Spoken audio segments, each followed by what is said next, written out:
itong butas na to is may purpose yung mga idol, or daanan siya ng hangin.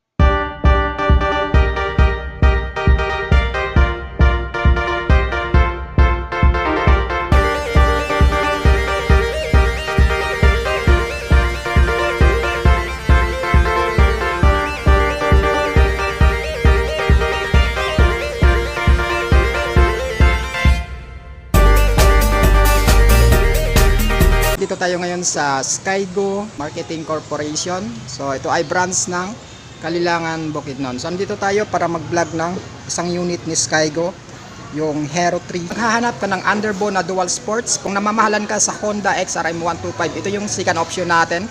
Itong si Skygo Hero 3 125. So ang motor na to is may kabuang displacement na 125cc. Siyempre ito ay 4-stroke single cylinder, carburetor type air-cooled pa lamang. So meron itong 4-speed manual gearbox, ay kayang mag-produce ng power output ng 6.0 kW sa kada 7,500 RPM, at meron din itong max torque na umaabot ng 8.5 Nm sa kada 5,000 RPM. So yung head niya, ganito siya. Ginamitan siya ng bulb type na ilaw. Sa signal light niya, same din, kabilaan, left and right is bulb type din. So glossy black ang dito sa taas niya, matching ng konting red dito sa taas, tapos dito naman may white at saka may gray. So sa fender niya naman naka glossy black, tapos yung gulong niya pang dual sports na talaga, pwede pang highway, pwede sa pambukid. Meron siyang brand na Yuanqing. Dito sukat siya na sa 2.50 by 17 mga idol, so standard. Suspension niya naman, ganito siya, telescopic fork suspension yung gamit dito kay Hero 3125. Tapos naka braking system siya ng disc brake.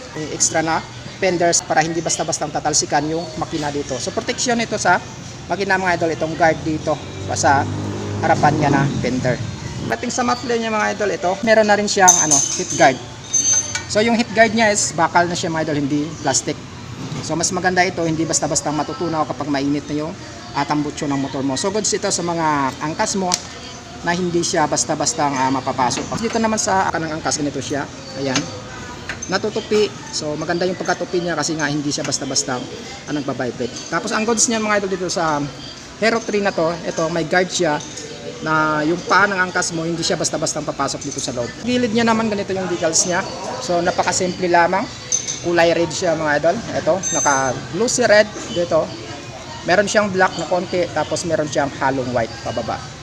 Makikita natin dito yung 125 na displacement ni Skygo Hero 3 SE. Pinawala yung white, tapos dito GO, so Skygo. Papansin natin may mga butas dito.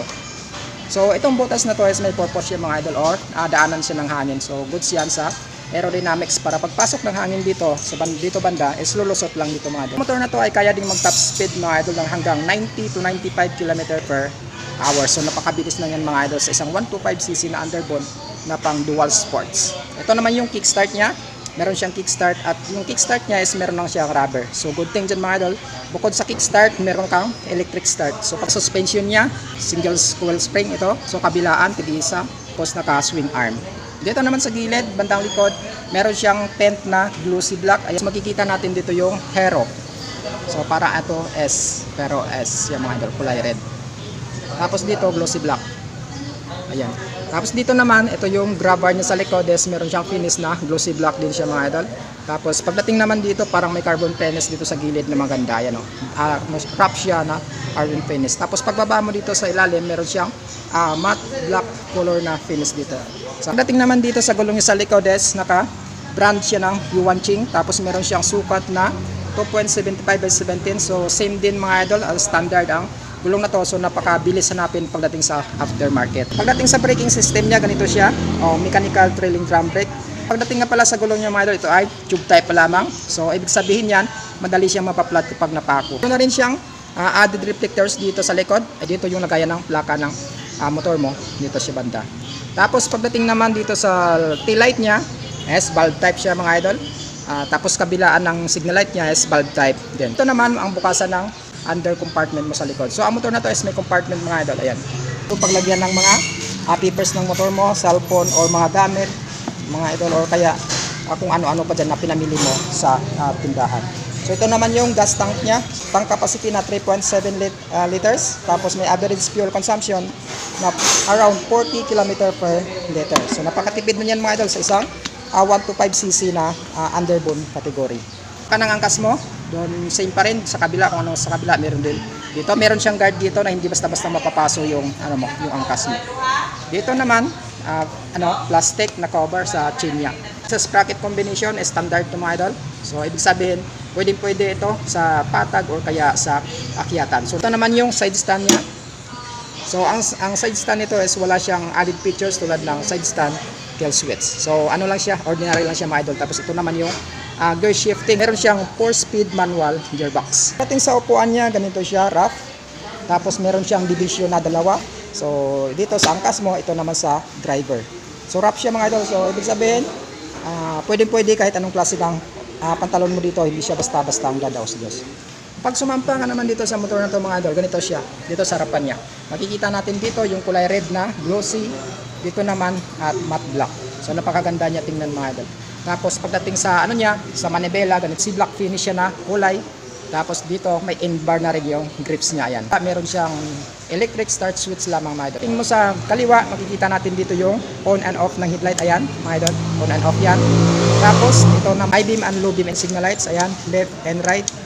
Busina, tapos ito naman yung choke. Ignition key, ito mga idol. Meron siyang traditional key lamang. Pwede mo rin itong ilock kapag iniwan mo sa matataong lugar. Dito naman sa panel gauge niya, ito siya, analog type pa lamang siya mga idol. Makikita natin dito yung speedometer, ayan.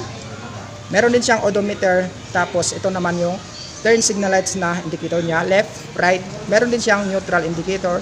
At ang good din dyan mga idol, ito may high beam and low beam din siya, siyang gear indicator. At ang goods dyan mga idol, yung importante sa lahat is meron siyang fuel gauge indicator. So hindi ka na mahirapan tumingin ng gasolina mo kung empty ba or full pa siya. So ito yung updated price ni Skygo Hero 3 125 ngayong 2024. So meron siyang 43,700 in cash. So ito ay naka-promo pa rin sila hanggang ngayon, straight monthly. Ibig sabihin wala kang ida-down dyan. Tapos mag monthly installment ka na kaagad ng 2,683. Ang good thing dyan, meron siyang rebates na 300 pesos. Natapos na natin ikutan itong si Skygo Hero 3 125. Sa mga naghahanap dyan, available yan dito sa Kalilangan Bukidnon branch. Sa mga malalapit dito sa lugar na ito mga idol at naghahanap kayo ng Skygo Hero 3 125 is available yan dito. So open sila dito mula Lunes hanggang Sabado 8 AM hanggang 5 PM ng hapon. Bago natin tapos yung video na ito mga idol, syempre shout out natin ang lahat ng staff ng Skygo Kalilangan Bukidnon branch.